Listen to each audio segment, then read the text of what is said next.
വിവിധ രാഷ്ട്രീയ കക്ഷികളുമായി പല ചർച്ചകൾ നടത്തിയ ശേഷമാണല്ലോ ഒരു പ്രഖ്യാപനം വരാനിരിക്കുന്നത്. കേരളത്തിലെ പ്രഖ്യാപനം വരുമ്പോൾ ഇവിടെ തടസ്സങ്ങളില്ലാത്ത വിധം അത് ക്രമീകരിച്ചിട്ടുണ്ടാകുമെന്ന് ഉറപ്പാണല്ലേ?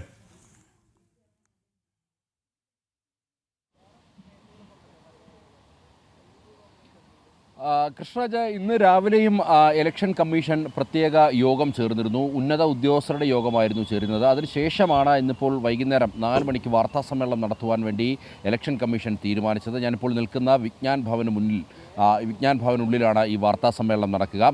4 മണിയോടുകൂടി 5 സംസ്ഥാനങ്ങളിലെ കേരളം, തമിഴ്നാട്, അതേപോലെ തന്നെ അസം, പശ്ചിമ ബംഗാൾ ഉള്ള 4 സംസ്ഥാനങ്ങൾ, ഒരു കേന്ദ്രഭരണ പ്രദേശമായ പുതുച്ചേരി എന്നീ സംസ്ഥാനങ്ങളിലെ നിയമസഭാ തെരഞ്ഞെടുപ്പ് ഇലക്ഷൻ കമ്മീഷൻ പ്രഖ്യാപിക്കും. അതിനുശേഷം ഇതുമായി ബന്ധപ്പെട്ട കൂടുതൽ വിശദാംശങ്ങളും ഇതുമായി ബന്ധപ്പെട്ട വാർത്താ സമ്മേളനത്തിൽ ചീഫ് ഇലക്ഷൻ കമ്മീഷൻ നടത്തുമെന്നുള്ളതാണ് അറിയാൻ കഴിയുന്നത്. അവിടെ ഇതുമായി ബന്ധപ്പെട്ട ഒബ്സർവർമാരുടെ ലിസ്റ്റുകൾ, അതേപോലെ തന്നെ സെക്യൂരിറ്റി മെഷേഴ്സ് എന്തൊക്കെയാണ് എടുത്തിരിക്കുന്നത് തുടങ്ങിയ കാര്യങ്ങളൊക്കെ തന്നെ വിശദമായി ഈ വാർത്താ സമ്മേളനത്തിൽ വ്യക്തമാക്കുമെന്നുള്ളതാണ് മനസ്സിലാക്കാൻ കഴിയുന്നത്. ഏതായാലും അസമിൽ 126 നിയമസഭാ മണ്ഡലങ്ങളിലേക്കാണ് തെരഞ്ഞെടുപ്പ് നടക്കുന്നത്. ഇതിൽ 8 സീറ്റുകൾ സംവരണം, 8 സീറ്റുകളിൽ പട്ടികജാതിക്കാർക്കും അതേപോലെ തന്നെ 16 സീറ്റുകൾ പട്ടികവർഗ്ഗക്കാർക്കും സംവരണം ചെയ്തിരിക്കുന്നു. ഒപ്പം നമുക്ക് പശ്ചിമ ബംഗാളിലേക്ക് വന്നാൽ 294 മണ്ഡലങ്ങളിലാണ് മത്സരം നടക്കുക. ഇതിൽ 68 സീറ്റുകൾ പട്ടികജാതി സംവരണമാണ്, 16 സീറ്റുകൾ പട്ടികവർഗ സംവരണമാണ്.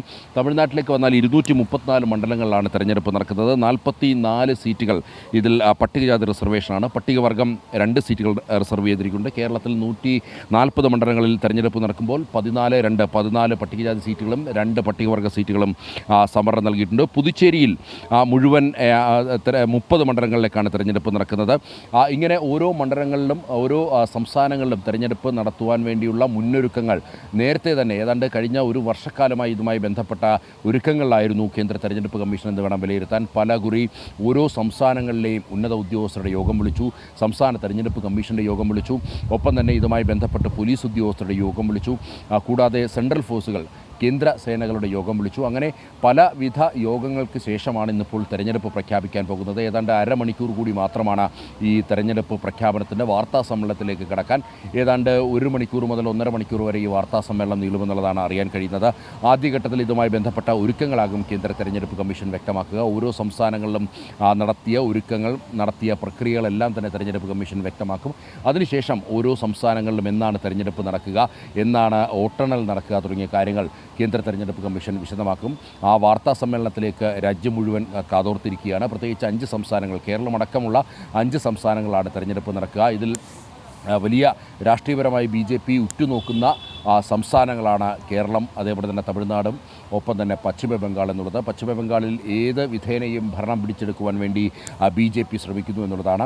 നേരത്തെ ഈ SIRമായി ബന്ധപ്പെട്ട വിഷയങ്ങളൊക്കെ തന്നെ ഉയർത്തിക്കൊണ്ട് പശ്ചിമ ബംഗാളിൽ മമതാ ബാനർജി BJPക്കെതിരെ വലിയ രീതിയിലുള്ള ആരോപണങ്ങൾ തൊടുത്തിരുന്നു. SIRൻ്റെ ഭാഗമായിട്ട് തന്നെ വലിയ രീതിയിൽ വോട്ടുകൾ മാറ്റുകയാണ്, മുസ്ലിം വിഭാഗത്തെ പൂർണ്ണമായും തടയുന്നു തുടങ്ങിയ ആരോപണങ്ങളായിരുന്നു പശ്ചിമ ബംഗാളിൽ നിന്നും ഉയർന്നത്. എന്നാൽ അതെല്ലാം അടിസ്ഥാനരഹിതമാണെന്ന് BJP പലകുറി ചൂണ്ടിക്കാണിക്കുന്ന സാഹചര്യം ഉണ്ടായിരുന്നു. ഇതുമായി ബന്ധപ്പെട്ട് സുപ്രീം കോടതിയിൽ പോലും വിവിധ ഹർജികൾ എത്തിയിരുന്നു. എന്നാൽ സുപ്രീം കോടതിയും കേന്ദ്ര തെരഞ്ഞെടുപ്പ് കമ്മീഷൻ്റെ നടപടികളെ ശരിവെക്കുന്നതായിരുന്നു. അതായത് ഇതിലൊരു ശുദ്ധീകരണ പ്രക്രിയ ആവശ്യമാണ് എന്നുള്ളതായിരുന്നു ഈ വിഷയത്തിൽ സുപ്രീം കോടതിയും ഒരു നിലപാടെടുത്തത്. അതുമായി ബന്ധപ്പെട്ട് തന്നെ, അല്ലെങ്കിൽ സുപ്രീം കോടതിയുടെ പച്ചക്കൊടി ലഭിച്ച ശേഷമാണ് എല്ലാ സംസ്ഥാനങ്ങളിലും ഇത്തരത്തിൽ SIRന് വേണ്ടി കേന്ദ്ര തെരഞ്ഞെടുപ്പ് കമ്മീഷൻ മുന്നിട്ടിറങ്ങിയത്.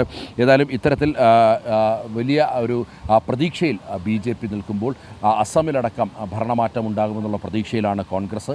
ഒപ്പം തന്നെ കേരളത്തിൽ ഭരണം പിടിക്കുമെന്ന് കോൺഗ്രസ് പ്രതീക്ഷ വെക്കുന്നു.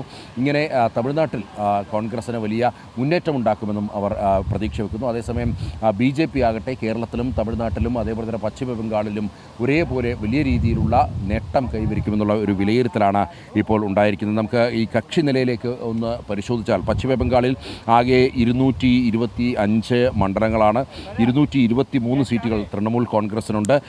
ഏതാണ്ട് ഏതാണ്ട് BJP പരിശോധിച്ചാൽ പ്രതിപക്ഷമായിട്ടുള്ള BJP നേതൃത്വം നല്ല NDAക്ക് 66 സീറ്റുകളാണ്. ഇതിനകത്ത് 64 BJPയുടെ മണ്ഡലങ്ങളാണ് എന്നുള്ളതാണ് ശ്രദ്ധേയം. കൂടാതെ ഇന്ത്യൻ സെക്യുലർ ഫ്രണ്ട് എന്നുള്ള ISFന് ഒരു സീറ്റും അതേപോലെ തന്നെ മറ്റ് കക്ഷികൾക്കായി 4 സീറ്റും നൽകിയിരിക്കുന്നു. ഒപ്പം അസമിലേക്ക് പോയാൽ 126 മണ്ഡലങ്ങളിലാണ് മത്സരം നടക്കുക. അവിടെ ഭരണപക്ഷം NDA ആണ്, BJP നേതൃത്വം നൽകിയ NDA ആണ്. 81 സീറ്റുകളാണ് NDAക്കുള്ളത്. അതിൽ 64 BJPക്കൊപ്പമാണ് എന്നുള്ളത് ശ്രദ്ധേയമാണ്. അസം ഗണപരിഷത്തിന് 9 സീറ്റുകളും യുണൈറ്റഡ് പീപ്പിൾ പാർട്ടി ലിബറലിന് 7 സീറ്റുകളുമാണ് ഉള്ളത്. പ്രതിപക്ഷത്തിനാകെ 45 സീറ്റുകളേ ഉള്ളൂ. അതിൽ തന്നെ കോൺഗ്രസിന് വെറും 26 സീറ്റിലേക്ക് കോൺഗ്രസ് ഒതുങ്ങുന്ന ഒരു അവസ്ഥയാണ് നിലനിൽക്കുന്നത്. ഒപ്പം തമിഴ്നാട്ടിലേക്ക് പരിശോധിച്ചാൽ 234 സീറ്റുകളിലാണ് തമിഴ്നാട്ടിൽ മത്സരം നടക്കുന്നത്. ഇതിൽ 133 സീറ്റുകൾ DMKക്ക് ലഭ്യമായിട്ടുണ്ട്. ഒപ്പം ഏതാണ്ട് CPIMന് 2 സീറ്റും അതേപോലെ തന്നെ കോൺഗ്രസിന് 17 സീറ്റുകളുണ്ട്. DMKക്ക് 133 സീറ്റുകളാണ്. പ്രതിപക്ഷത്തിന് 69 സീറ്റുകളാണുള്ളത്. അതിൽ AIDMKക്കാണ് 60 സീറ്റുകളുള്ളത്. BJPക്ക് 4 സീറ്റുകളാണ് തമിഴ്നാട്ടിലുള്ളത്. അതേപോലെ തന്നെ മറ്റ് ചെറു കക്ഷികൾ ഉൾപ്പെടെ 7 സീറ്റുകളിൽ നിലവിൽ ഒഴിവുകൾ നിലനിൽക്കുന്നു എന്നുള്ളതാണ്. 23 സീറ്റുകളാണ് പുതുച്ചേരിയിലുള്ളത്. ഇതിൽ ഓൾ ഇന്ത്യ NR കോൺഗ്രസ് 10 സീറ്റുകളിൽ വിജയിച്ചിരിക്കുന്നു. BJP 6 സീറ്റുകളുണ്ട്. സ്വതന്ത്രർ 4 സീറ്റുകളുണ്ട്. അങ്ങനെ അവിടെയും BJP നേതൃത്വം നൽകുന്ന ഭരണമാണ് അവിടെ